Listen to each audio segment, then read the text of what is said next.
ఒక check post దగ్గర మన forest and police check post దగ్గర తనిఖీ చేస్తున్న సమయంలో ఒక వ్యక్తి అనుమానాస్పదంగా కనిపించి అతన్ని తనిఖీ చేయగా అతని దగ్గర ఒక 2 కేజీలు గంజాయి ఉందని చెప్పి అతన్ని పట్టుకొని రిమాండ్ చేస్తాము గత వారం.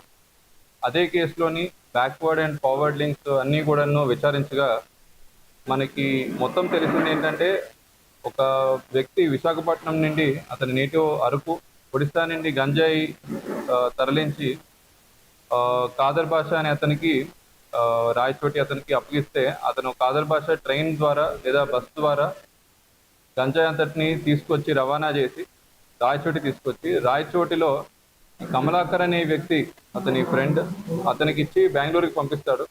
బెంగళూరులో అతను పీజీలో చదువుతూ అక్కడ ఉన్న చిన్న చిన్న కన్స్యూమర్స్కి అతను ఇవ్వడం మొదలుపెట్టాడు.